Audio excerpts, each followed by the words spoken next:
नमस्कार बच्चों, कैसे हैं? आपका ऑनलाइन क्लास में स्वागत है। आज मैं आपकी हिंदी अध्यापिका पूनम पाठक आपको हिंदी व्याकरण से संबंधित जनसंचार के माध्यम को समझाऊंगी, जो इस प्रकार है। अब देखिए बच्चों, जनसंचार।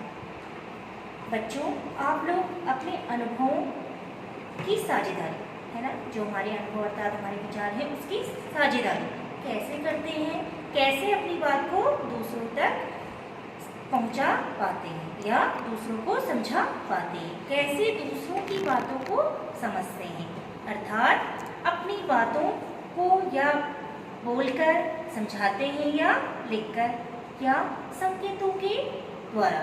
आज हम इसी बात पर चर्चा करें कि जनसंचार क्या होता है, अर्थात संचार क्या होता है। अपनी बातों को समझाने के लिए संचार शब्द को समझना अनिवार्य है ना। जो हमारी बातें हैं, जो हमारे अनुभव हैं, उनको समझाने के लिए हमें संचार शब्द को समझना अनिवार्य है। संचार शब्द दो शब्दों से बना है। सम अर्थात चर। चर धातु का मतलब है एक स्थान से दूसरे स्थान में पहुंचना या पहुंचाना, जिसका अर्थ है संदेश भेजना या प्राप्त करना। संदेश भेजना या प्राप्त करना। अब देखिए क्या है संचार शब्द का किन दो शब्दों से मिलकर बना है, सम तथा चर। चर धातु का मतलब है एक स्थान से दूसरे स्थान में पहुंचना या पहुंचाना, जिसका अर्थ है संदेश भेजना या प्राप्त करना। बच्चों, इसके लिए दो लक्षण अनिवार्य है। पहला, दो या दो से अधिक व्यक्ति तथा दूसरा उसके बीच संदेश भेजना या फिर ग्रहण करना। क्या जरूरी है? इसके लिए दो लक्षण अनिवार्य है। पहला, दो या दो से अधिक व्यक्ति। जब दो या दो से अधिक व्यक्ति होंगे तभी तो अनुभवों की साझेदारी होगी, है ना। तो व्यक्ति तथा दूसरे उनके बीच संदेश भेजना या ग्रहण करना। अब देखिए संचार अनुभवों की साझेदारी क्या है। संचार अनुभवों की साझेदारी है। अब देखिए किस प्रकार संचार अनुभवों की साझेदारी। आप देखेंगे कि आप अनुभवों या सूचनाओं को दूसरों तक किसी न किसी माध्यम से पहुंचाते हैं, है ना। हम अपने अनुभवों को या सूचनाओं को दूसरों तक किसी न किसी माध्यम से पहुंचाते हैं। जैसे अपनों से हम फ़ोन से बात करते हैं, है ना। अगर हमें अपने किसी रिलेटिव, किसी सगे संबंधी से बात करनी होती है तो हम उससे क्या करते हैं, फ़ोन करते हैं, है ना। तो अपनों से हम फ़ोन से बात करते हैं या पत्र भेजते हैं, है ना। पत्र तो अब कोई नहीं भेजता है, पत्र का टाइम चला गया, पत्र पहले भेजा जाता था। तो अपनों से हम फ़ोन से बात करते हैं या पत्र भेजते हैं, ये सब माध्यम ही तो हैं। अपने अनुभवों को एक दूसरे तक पहुंचाना, यह सब क्या है, माध्यम है।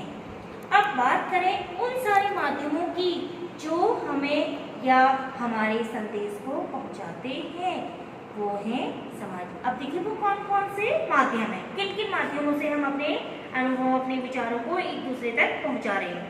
नंबर 1, समाचार पत्र, TV, radio, net, phone, film आदि। ये क्या है, माध्यम है।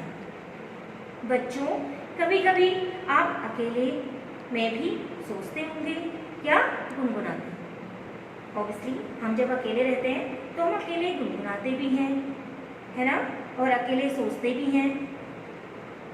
अकेले में भी सोचते होंगे या गुनगुनाते होंगे या डायरी लिखते होंगे, है ना। हमारे मन में अचानक से कुछ विचार आते हैं तो हम उन्हें लिखना चाहते हैं, तो हम उसमें किसे लिखते हैं, डायरी में।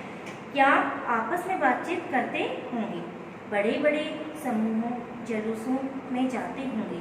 ये सब क्या है, संचार के ही तो प्रकार हैं। अब देखिए, आपने देखा ट्रेन हरा झंडा अर्थात हरा झंडा दिखाने पर चलती है, गाड़ियाँ लाल बत्ती जलने पर रुकती हैं। आप अपना सिर झुकाकर हाथ जोड़कर अभिवादन करते हैं। ये सारे संकेत संचार ही तो हैं। कुछ सूचनाओं को बोलकर, कुछ लिखकर, कुछ संकेतों से संचारित होते हैं, जैसे सांकेतिक, मौखिक, लिखित, अंतर्व्यक्तिक, समूह तथा जनसंचार। कौन कौन से हैं? सांकेतिक, मौखिक, लिखित, अंतर्व्यक्तिक, समूह तथा जनसंचार। अब देखिए, अब आपने देखा होगा कि कभी कभी हमें फोन में अच्छे से सुनाई नहीं देता है ना। कभी कभी हम बातें करते हैं तो हमें फोन में अच्छे से क्लियर नहीं सुनाई देता। कहीं लिखित सूचनाओं में प्रिंटिंग सही से नहीं होती या फिर टीवी में सिग्नल नहीं आते, तो हम सही से सूचनाओं को प्राप्त नहीं कर पाते।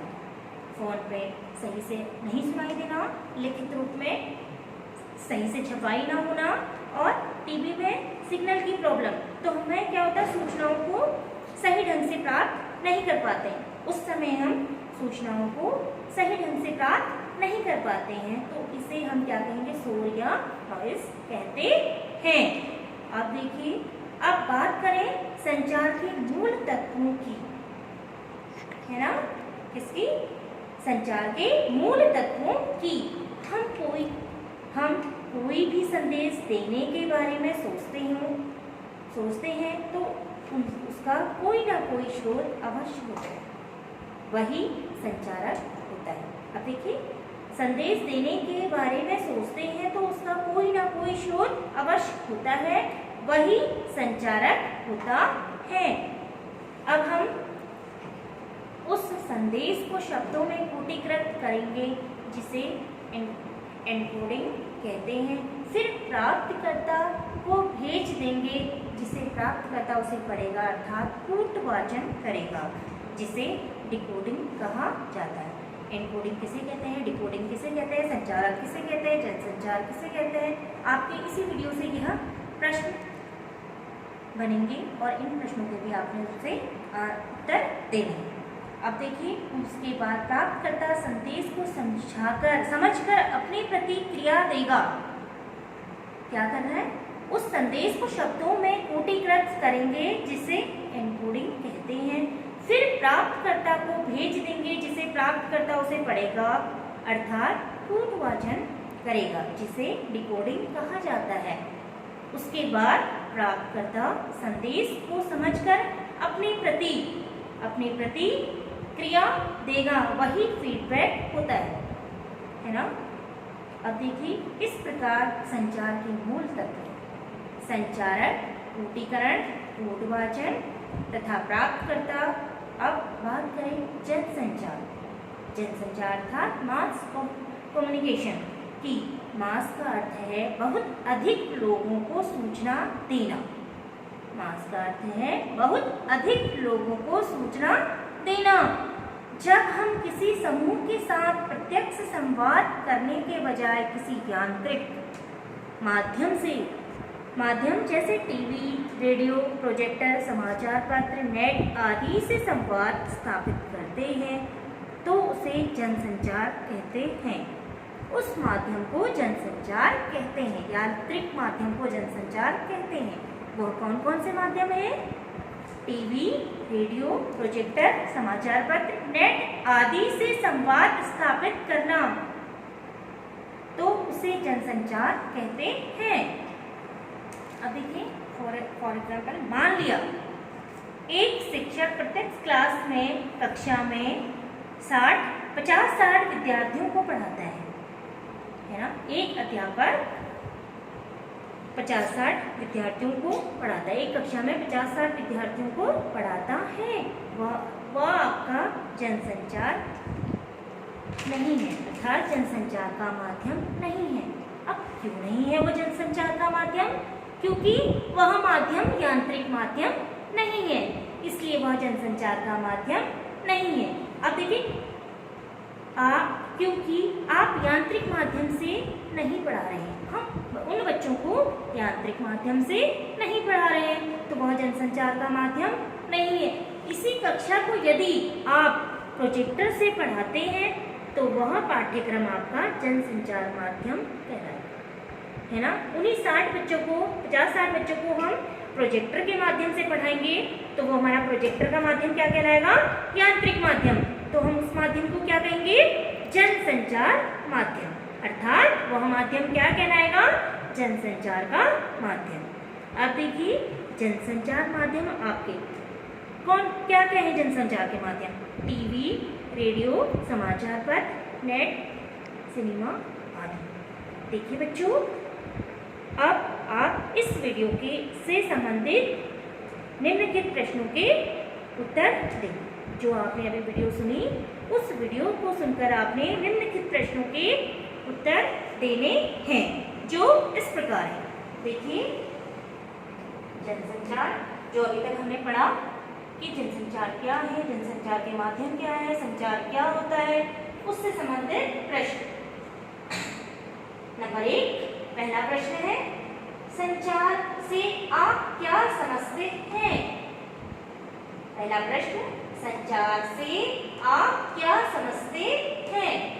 दूसरा क्वेश्चन, विल्बर ने संचार की क्या परिभाषा दी है? दूसरा क्वेश्चन, विल्बर ने संचार की क्या परिभाषा दी है? थर्ड क्वेश्चन, संचार माध्यम क्या होता है? फोर्थ क्वेश्चन, संचार के मूल तत्व लिखें। फिफ्थ क्वेश्चन, संचार की भूमिका क्या होती है? सिक्स्थ क्वेश्चन, एनकोडिंग एवं डिकोडिंग को समझाइए। सेवंथ क्वेश्चन, फीडबैक क्या है? एट्थ क्वेश्चन, शोर से आप क्या समझते हैं? नाइन्थ क्वेश्चन, संचार के विविध प्रकार क्या हैं? टेंथ क्वेश्चन, सांकेतिक संचार को समझाइए। 11th क्वेश्चन, जनसंचार को स्पष्ट करें। एंड लास्ट क्वेश्चन, जनसंचार के माध्यम को लिखें।